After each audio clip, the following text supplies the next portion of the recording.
Where is the soul located in A Song of Ice and Fire? I think I may know. When Beric is resurrected in Aria 7 of A Storm of Swords, Thoros basically tells us, as we follow the path the fire takes, I gave him the good God's own kiss to send him on his way. I filled my mouth with fire and breathed the flames inside him, down his throat to lungs and heart and soul. The last kiss it is called, and many a time I saw the old priests bestow it on the Lord's servants as they died. I had given it a time or two myself, as all priests must, but never before had I felt a dead man shudder as the fire filled him, nor seen his eyes come open. If you notice, the last stop before reaching Beric's soul was his heart. We get another really strong hint of this in Davos 2 of A Storm of Swords, where George R. R. Martin uses a little wordplay to give us a synonym for the soul. The war has been waged since time began, and before it is done, all men must choose where they stand. On one side is R'hllor, the Lord of Light, the Heart of Fire, the God of Flame and Shadow. Against him stands the great other, whose name may not be spoken, the Lord of Darkness, the Soul of Ice, the God of Night and Terror. Do you see what he did there? Let's take another look. On one side is R'hllor, the Lord of Light, the Heart of Fire, and the God of Flame and Shadow, while we have the Great Other, the Lord of Darkness, the Soul of Ice, and the God of Night and Terror.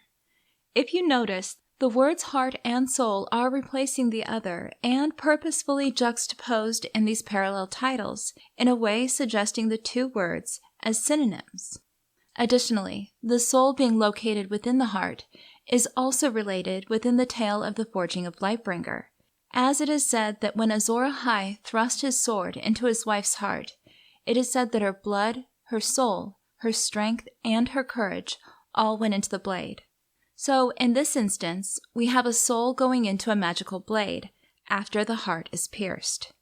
Interestingly, the idea of the heart as the repository for the soul isn't a new one. It's a belief that can be found from the dawn of human civilization through the Dark Ages in ancient cultures throughout the world, including Greece, Egypt, India, and even early Christianity. They believed that the heart was the center of life, feelings, and emotion, and was the organ most representative of their spirit, and only through the heart could one connect with their God. So, if George R. R. Martin is utilizing the heart as the location of the soul, this means that he is simply drawing from a common ancient belief and making the concept real within his own world.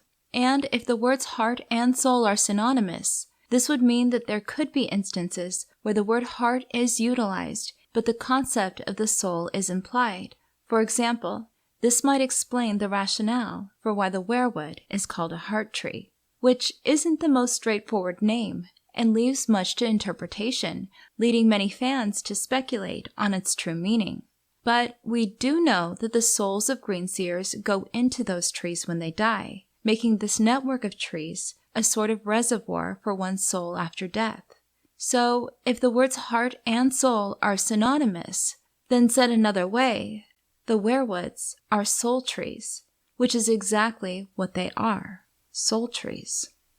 And if true, then this meaning could present a deeper understanding to other instances, such as when Bran peered into the heart of winter in his coma dream. What may be implied is that he didn't see a particular place, but rather he saw a more abstract concept.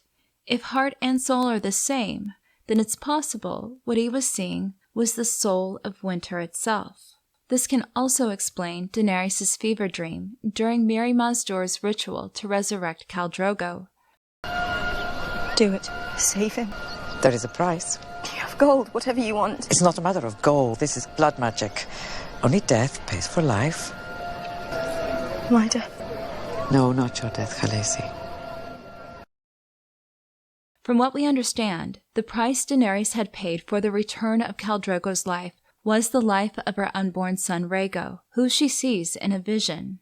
Her son was tall and proud, with Drogo's copper skin and her own silver gold hair, violet eyes shaped like almonds, and he smiled for her and began to lift his hand towards hers. But when he opened his mouth, the fire poured out. she saw his heart burning through his chest, and in an instant he was gone, consumed like a moth by a candle turned to ash. So, if the heart is where the soul is housed, then what Dany is witnessing in her vision is almost like a reverse Beric resurrection. If you recall, when Beric was resurrected with the kiss of life, the fire went down his mouth to reach his heart and soul before being brought back to life. And in Dany's dream, we see the fire pouring out of his mouth, with his heart erupting into flames, suggesting not just Rhaego's life, but his soul being burnt away, which might have been the true ingredient required for this ritual. And in the case of the ritual of Khal Drogo's resurrection, it seems to be a commentary on how valuable life truly is when the soul is gone. "Why is he out here alone, in the sun?" she asked them. "He seems to like the warmth, Princess," Ser Jorah said. "His eyes follow the sun, though he does not see it. He can walk after a fashion. He will go where you lead him, but no farther. He will eat if you put food in his mouth, drink if you dribble water on his lips." Dany kissed her son and stars gently on the brow and stood to face Mirri Maz Duur. "Your spells are costly, Magi." "He lives," said Mirri Maz Duur. "You asked for life, you paid for life." This is not life, for one who was as Drogo was. His life was laughter and meat roasting over a fire pit, and a horse between his legs. His life was an arak in his hand, and his bells ringing in his hair as he rode to meet an enemy. His life was his blood riders, and me, and the son I was to give him. The conversation would continue, and Dany goes on to say how this was an injustice, as she was the one who saved Mirri Maz Duur. In response, Mirri goes on to say, Tell me again exactly what it was that you saved. Your life. Why don't you take a look at your Khal? Then you will see exactly what life is worth when all the rest has gone.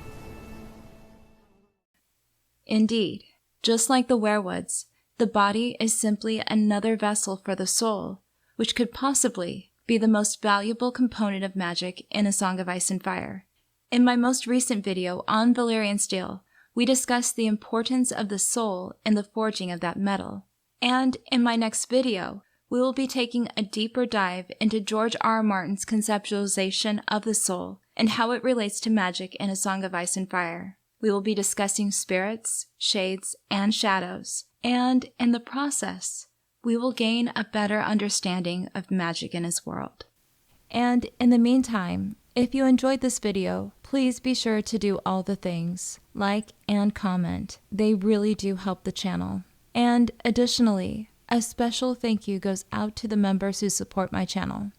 Thank you so much.